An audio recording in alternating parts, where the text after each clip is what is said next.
नमस्कार मेरे प्यारे विद्यार्थियों। मैं अरुण सिंह हिंदी अध्ययन की इस कक्षा में आपका दिल से स्वागत करता हूं। बच्चों, आज मैं आप सबके सामने जो विषय लेकर के प्रस्तुत हुआ हूं उस विषय का नाम है हम उस धरती की संतति हैं। संतति का अर्थ होता है बच्चों संतान है या पुत्र है। इस कविता को लिखने वाले जो कवि हैं उनका नाम है उमाकांत मालवीय। कवि उमाकांत मालवीय जी ने हम उस धरती की संतति ये जो कविता लिखी है ये एक कव्वाली पर आधारित कविता है। और यहाँ पर ये कवि ने कव्वाली के माध्यम से हमारे देश के हमारे इस भारत भूमि के जो ऐतिहासिक और पौराणिक जो पुरुष हैं उनके बारे में बताया है।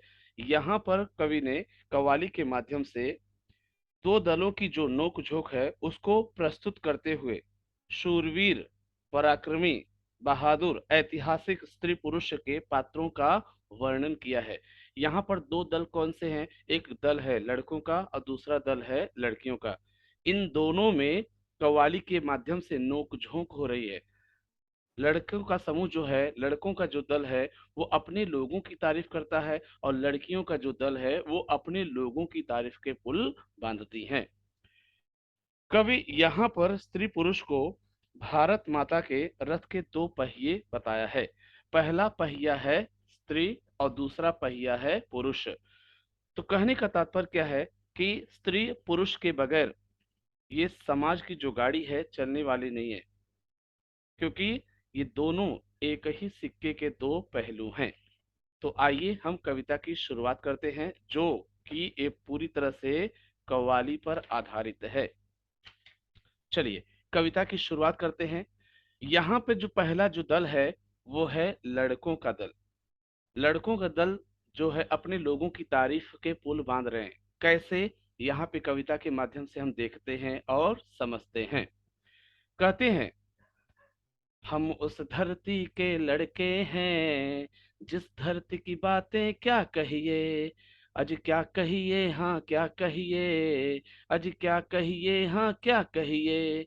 यह वह मिट्टी जिस मिट्टी में खेले थे यहाँ ध्रुव से बच्चे, यह मिट्टी हुए प्रहलाद जहाँ जो अपनी लगन के थे सच्चे, शेरों के जबड़े खुलवा कर थे जहां भरत दतुली गिनते, जयमल पत्ता अपने आगे थे नहीं किसी को कुछ गिनते।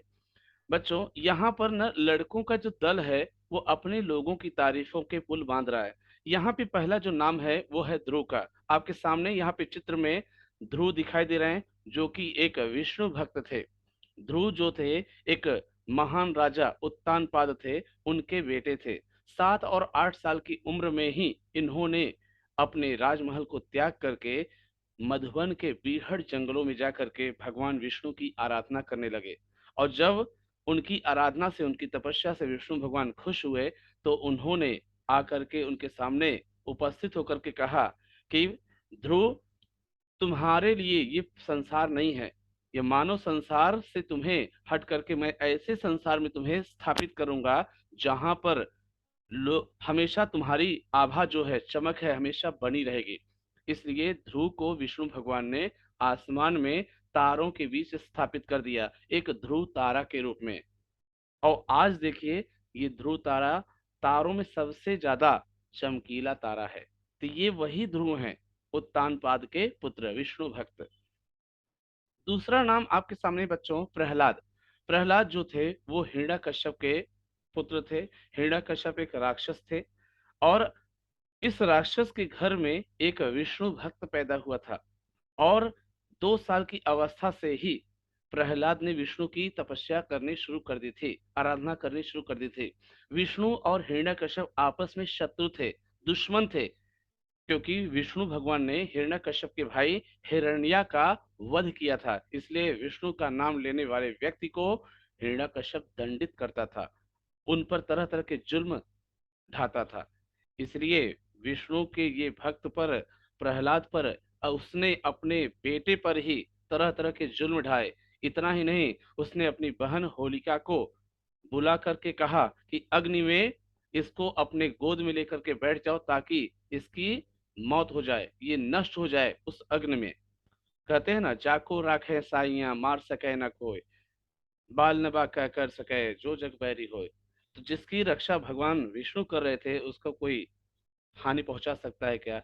उसका कोई बाल बांका भी नहीं कर सकता है। इसलिए प्रहलाद तो बच गए, होलिका दहन हो गई। और आपको पता है, उसी प्रहलाद के लिए भगवान विष्णु ने नरसिंह का अवतार लिया था और अब उसके ही पिता अर्थात हिरण्यकश्यप का वध कर दिया था। तो ये वही प्रहलाद है। तीसरा नाम आपके सामने दिख रहा है भरत। भरत राजा दुष्यंत और शकुंतला के पुत्र थे। शकुंतला एक ऋषि कन्या थी और दुष्यंत जो हैं शिकार खेलने के लिए जंगलों में जाया करते थे। और एक बार इनकी मुलाकात शकुंतला से हो जाती है और वहीं पर इनसे दोनों से प्रेम हो जाता है। और इसी प्रेम से उन्होंने गंधर्व विवाह किया। कोई साक्षी नहीं था, भगवान और उन दोनों के अलावा कोई साक्षी था ही नहीं उस शादी का। और उसी से यह बच्चा पैदा हुआ जिसका नाम था भरत, जो आपके सामने अभी चित्र में दिख रहे हैं। भरत इतने साहसी थे, इतने पराक्रमी थे, इतने बहादुर थे कि जंगल में रहने वाले जो खूंखार जानवर थे उनसे भी लड़ जाते थे। शेर जैसे खूंखार जानवर को हरा करके उसके जबड़े को फाड़ करके उसके दांतों को गिन लिया करते थे। ऐसे साहसी इंसान थे भरत। जयमल पत्ता। जयमल पत्ता उदय सिंह के सेना में सेनापति के तौर पे काम करते थे और इन्होंने अपनी सेना को बहुत अच्छी तालीम दी थी। बहुत ही कुशल थे ये लोग दोनों। जबकि जयमल और पत्ता अलग अलग हैं, जीजा और साले हैं, लेकिन इन्होंने दोनों हाथों से पराक्रम से अपने जौहर से इन्होंने मुगल सेना अकबर की सेना का संहार किया था, उसको नस्ते नाबूद किया था, घुटने टेकने पर मजबूर कर दिया था। तो यहाँ पे लड़कों का जो समूह है अपने लोगों की तारीफों के पुल बांध रहे हैं, अपने लोगों की तारीफ कर रहे हैं। चलिए कविता की लाइनों के अर्थ की तरफ हम बढ़ते हैं। हम उस धरती के लड़के हैं जिस धरती की बातें क्या कहिए, अजी क्या कहिए, हाँ क्या कहिए। बच्चों आपको पता है कि भारत की जो भूमि है वो वीरों की भूमि है, बहादुर लोगों की भूमि है। और इस धरती पर लोगों ने समय समय पर अपने आप को बलिदान भी किया है और त्याग भी किया है। यहाँ पर लड़कों का जो समूह है अपने बात को बड़े जोश और आवेश के साथ प्रस्तुत करते हुए लड़कियों के सामने संबोधित करते हुए कहते हैं, क्या कहते हैं? हम उस धरती के लड़के हैं जिस धरती की बातें क्या कहिए। कहते हैं कि हम उस धरती के पुत्र हैं, हम उस धरती की संतान हैं जिसके बारे में वर्णन करने के लिए हमारे पास शब्द ही नहीं है, जिसका वर्णन करने के लिए हमारे पास शब्द ही नहीं, अल्फाज ही नहीं है। अर्थात हम अपने इस भारत भूमि की महानता का अगर हम बखान करने जाएं तो बखान करते करते हमारे पास शब्द ही खत्म हो जाएंगे, लेकिन उसकी महानता खत्म नहीं होगी। हम ऐसे धरती की संतान हैं, हम ऐसे धरती के बच्चे हैं। आगे कहते हैं, यह वह मिट्टी जिस मिट्टी में खेले थे यहाँ ध्रुव से बच्चे। लड़कों का समूह लड़कियों के समूह को संबोधित करते हुए आगे कहता है कि यह भारत की वही मिट्टी है, वही महान धरती है जिस धरती पर ध्रुव जैसे तमाम प्रकार के तपस्वी पुत्रों ने जन्म भी लिया और इसी धरती पर खेले पले बढ़े। यह मिट्टी हुए प्रहलाद जहां जो अपनी लगन के थे सच्चे। आगे लड़कों का समूह कहता है कि भारत की यह वही पवित्र मिट्टी है जहां पर प्रहलाद जैसे सच्चे भक्तों ने जन्म लिया, सच्चे बच्चों ने जन्म लिया। और प्रहलाद का लगाव भगवान विष्णु से था।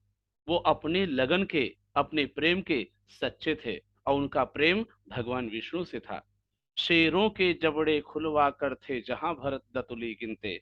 आगे कहते हैं लड़कों के समूह के लोग कि भरत बचपन से ही इतने बहादुर, इतने साहसी थे कि वे शेरों से युद्ध करने से भी कतराते नहीं थे, उससे भयभीत नहीं होते थे। शेरों को हरा करके, उसके जबड़ों को फैला करके, उसके दांतों को भी गिन लिया करते थे। दतुली का अर्थ होता है दांत, दांतों को भी गिनने से डरते नहीं थे। और आगे कहते हैं, जयमल पत्ता अपने आगे थे नहीं किसी को कुछ गिनते। और चित्तौड़ की रक्षा के लिए जयमल पत्ता अपने दोनों हाथों में तलवार लेकर के अकबर की सेना से मुकाबला किया और अकबर की सेना का संहार किया। ऐसे वीर सपूतों ने, ऐसे वीर बच्चों ने भारत की धरती पर जन्म लिया था। ये बात लड़कों का समूह लड़कियों के समूह से कहता है। उम्मीद करता हूं यहां तक आप लोगों को समझा होगा। और मेरे प्यारे विद्यार्थियों, अगर अभी तक आपने वीडियो को लाइक शेयर सब्सक्राइब नहीं किया है तो प्लीज आप वीडियो को लाइक शेयर सब्सक्राइब जरूर कर दें और बेल आइकॉन का बटन जरूर दबा दें ताकि आपको नए वीडियो की जानकारी मिल सके। चलिए आगे बढ़ते हैं।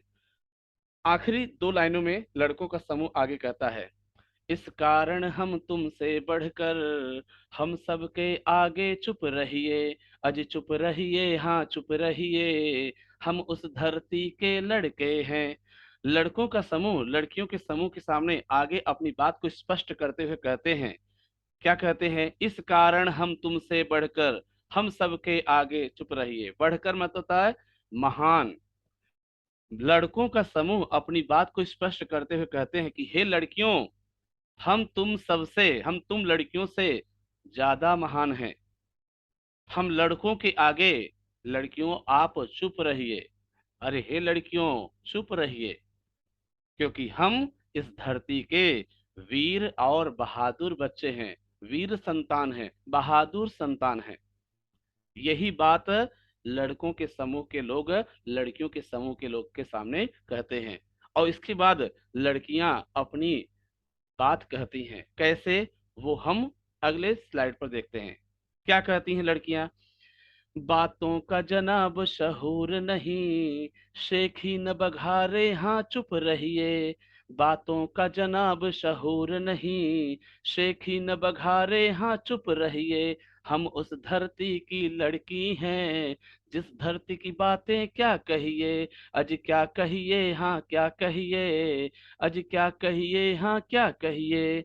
आगे वो अपने लोगों की तारीफों के पुल बांध रहे हैं, क्योंकि जितना योगदान इस धरती को बचाने के लिए, त्याग के लिए बलिदान जो पुरुषों ने दिया है, वही त्याग वही बलिदान औरतों ने भी दिया है। इसलिए लड़कियों का समूह अपने लोगों की तारीफ के पुल बांध रहे हैं।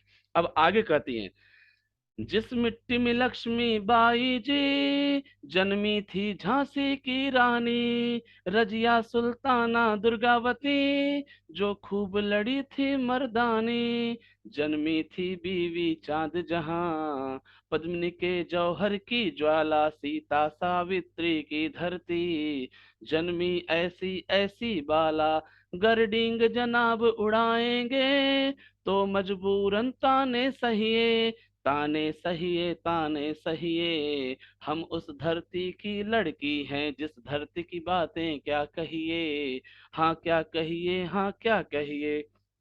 अब आते हैं ऊपर की दो पंक्तियों का अर्थ।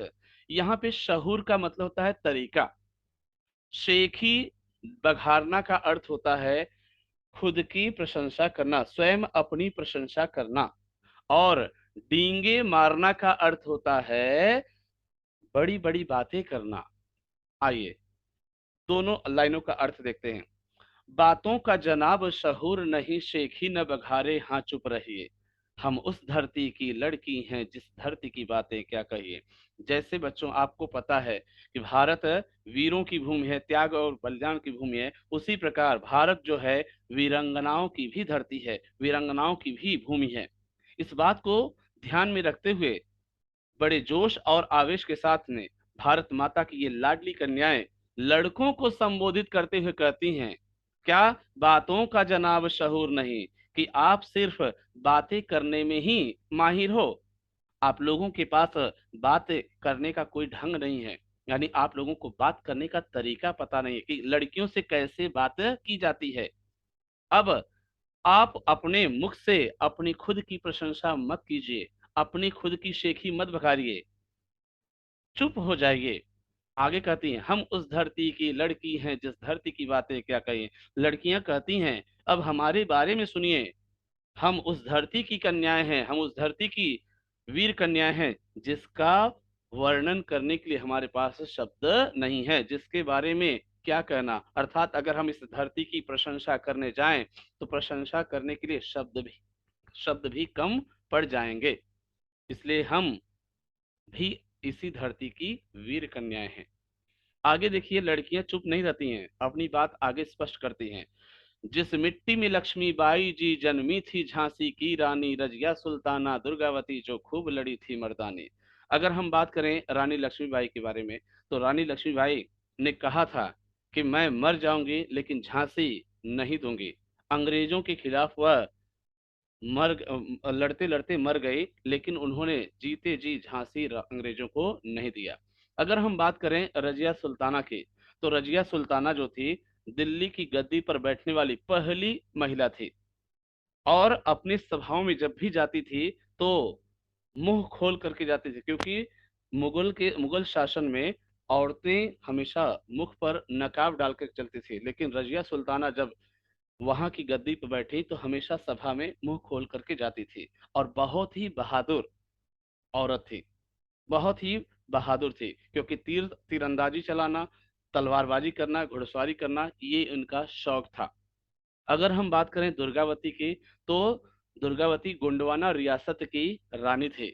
इनके पति दलपत शाह शादी के 4 साल के बाद ही उनकी मौत हो जाती है। और 2 साल के उस पुत्र को लेकर के यह उस राज्य को चलाती हैं। और इनके राज्य पर तमाम प्रकार के जो रियासत के जो राजा थे, शासक थे, उनकी भी पैनी नजर थी। लेकिन इन्होंने उन शासकों से मुंहतोड़ लड़ाई की, युद्ध किया, उनको मुंहतोड़ जवाब दिया। अगर हम बात करें चांद बीबी की, तो अहमदनगर के जो शासक थे उनकी ये बेटी थी। और इनका विवाह बीजापुर के शासक से हुई थी, उनके बीजापुर के राजा से हुई थी। और जब अहमदनगर के जब शासक मर गए तो चांद बीबी का अपने इस रियासत पर भी अधिकार हो गया। मतलब 2 रियासतों की बागडोर इनके कंधों पर थी। अगर हम बात करें पद्मिनी की, तो आपको पता है अलाउद्दीन खिलजी एक विदेशी शासक था। और वह पद्मिनी के सूरत को देख करके वह पागल हो गया था। और वह उन्हें किसी भी कीमत पर पाना चाहता था। और यहाँ तक कि पद्मिनी के जो शौहर थे, उनके जो पति थे, सब मारे गए, सैनिक मारे गए। और इन्होंने क्या किया, अपने ही महल में कुंड एक तैयार करवाया और उसी कुंड को जलवाया और उसी कुंड में अपने साथ हजारों स्त्रियों को लेकर के कूद गई, अपनी जान को बचा, अपनी आत्मरक्षा के लिए, अपनी लाज को बचाने के लिए, अपनी मान मर्यादा को बचाने के लिए। सीता सावित्री के बारे में सबको पता है। सीता और सावित्री जो थी, ये दोनों पतिव्रता औरतें थीं। ऐसी ऐसी लड़कियों ने यहाँ पर जन्म लिया था। कहाँ पर? इस भारत की धरती पर। चलिए अब हम इनकी आगे की गाथा देखते हैं और भावार्थ देखते हैं। अब लड़कियां आगे कहती हैं, जिस मिट्टी में लक्ष्मीबाई जी जन्मी थी, झांसी की रानी रजिया सुल्ताना दुर्गावती जो खूब लड़ी थी मर्दानी। यानी लड़कियां लड़कों को जवाब देते हुए कहती हैं कि भारत की यह वही मिट्टी है जहां पर रानी लक्ष्मीबाई ने जन्म लिया, जिसने अपनी झांसी की रक्षा के लिए अपने आप को कुर्बान कर दिया, अपने आप के प्राणों की आहुति दे दी। आगे कहती हैं, रजिया सुल्ताना दुर्गावती जो खूब लड़ी थी मर्दानी। आगे लड़कियां कहती हैं, इस मिट्टी में रजिया सुल्ताना एवं रानी दुर्गावती ने भी जन्म लिया था। और इन दोनों रानियों ने रणभूमि में दुश्मनों को धूल चटा दी थी, दुश्मनों को मुंहतोड़ जवाब दिया था। जन्मी थी बीवी चांद जहां पद्मिनी के जौहर की ज्वाला। आगे लड़कियां कहती हैं कि इसी मिट्टी में, इसी भारत की मिट्टी में रानी चांद बीबी ने भी जन्म लिया, जिनकी वीरता को कोई कैसे भुला सकता है। दुश्मन, पद्मिनी के बारे में बात कर रही है, दुश्मन से अपने मान मर्यादा को बचाने के लिए, अपनी लाज को बचाने के लिए, अपने इज्जत को बचाने के लिए रानी पद्मिनी ने जौहर किया था। वह अपने आप को आग के हवाले कर ली थी। ऐसे लोगों के त्याग को हम कैसे भुला सकते हैं। आगे कहती हैं, सीता सावित्री की धरती जन्मी ऐसी ऐसी बाला। कहती इस भारत की धरती पर देवी सीता और सावित्री जैसी पतिव्रताओं ने भी जन्म लिया है। गरडींग जनाब उड़ाएंगे तो मजबूरन ताने सहिए। अगर आप लोग बड़ी बड़ी बातें करने से बाज नहीं आओगे, तब हम लोगों को मजबूरन जबरदस्ती आप पर ताना कसना पड़ेगा। हम ताना कसने से हम पीछे नहीं हटेंगे। क्यों? क्योंकि हम उस धरती की लड़की, क्योंकि हम भी इसी धरती की वीर लड़कियां हैं, वीर कन्याएं हैं। जैसे आप इस धरती के लड़के हैं, वैसे हम भी इसी धरती की वीर कन्याएं हैं। यहाँ पर लड़कियां अपनी बात रखती हैं। अब देखिए आगे की कहानी क्या है, आगे का कव्वाली क्या है। अब देखिए लड़कियां और लड़के दोनों समझ जाते हैं कि हमें आपस में लड़ाई झगड़ा नहीं करना चाहिए। तो यहाँ पर बात हो रही है, यूं आप खफा क्यों होती हैं, टंटा काहे का आपस में, हमसे तुम या तुमसे हम बढ़ चढ़कर क्या रखा इसमें, झगड़े से ना कुछ हासिल होगा, रख देंगे बातें उलझा के, बस बात पते की इतनी है, ध्रुव या रजिया भारत माँ के, भारत माता के रथ के हैं हम दोनों ही, दो दो पहिए अज दो पहिए, हाँ दो पहिए, हम उस धरती की संतति हैं। लड़के और लड़कियां आपस में समझ जाते हैं कि हमें आपस में लड़ाई झगड़ा नहीं करना चाहिए। हमें छोटी छोटी बातों को लेकर के टंटा नहीं करना चाहिए, झगड़ा नहीं करना चाहिए। टंटा का मतलब होता है झगड़ा। आखिर हम सब इसी धरती की संतान हैं। तो लड़के कहते हैं, यूं आप खफा क्यों होती हैं, टंटा काहे का आपस में। यानी लड़के कहते हैं कि आप छोटी छोटी बातों पर नाराज क्यों होती हैं। हमें आपस में कभी भी छोटी छोटी बातों को लेकर के लड़ाई झगड़ा नहीं करना चाहिए।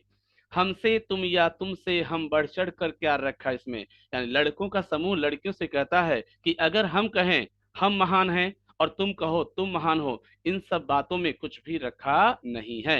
ये सब बातें फिजूल के हैं, व्यर्थ के हैं। झगड़े से ना कुछ हासिल होगा, रख देंगे बातें उलझाकर। लड़के कहते हैं कि झगड़ों से कुछ भी न तो तुम्हें मिलने वाला है और ना हमें मिलने वाला है। हम सब उन्हीं बातों में उलझे पड़े रहेंगे, उससे कभी भी उबर नहीं सकेंगे। आगे कहते हैं कि बात पते की इतनी है, ध्रुव या रजिया भारत माँ के। यानी बस एक ही बात महत्वपूर्ण है, चाहे ध्रुव हो चाहे रजिया सुल्ताना, ये दोनों ही भारत माता के बच्चे हैं, सच्चे बच्चे हैं। भारत माता के रथ के हैं हम दोनों ही, दो दो पहिए। आगे लड़कों और लड़कियों का समूह एक साथ में कहता है, हम सब भारत माता रूपी रथ के दो पहिए हैं। एक पहिया है ध्रुव और दूसरा पहिया है रजिया सुल्ताना, क्योंकि स्त्री पुरुष पर ही पूरा संसार चल रहा है। यही भारत माता के दो रथ के पहिए हैं। आखिर हम सब उसी पवित्र, महान और उदात्त धरती की संतान है। इसलिए हमें इस बात को कभी भी भूलना नहीं चाहिए। बच्चों, अगर यहाँ तक आपको समझा होगा और वीडियो को अभी तक आपने लाइक सब्सक्राइब नहीं किया है, तब आप उस वीडियो को लाइक सब्सक्राइब कर दीजिए और बेल आइकॉन का बटन दबा दीजिए, ताकि आपको आने वाला वीडियो मिल सके, प्राप्त हो सके। उम्मीद करता हूं, अगर आपको डाउट लगता है तो प्लीज आप कमेंट के द्वारा अपने डाउट को पूछ सकते हैं और उसका हम आंसर जरूर देंगे। धन्यवाद। नमस्कार।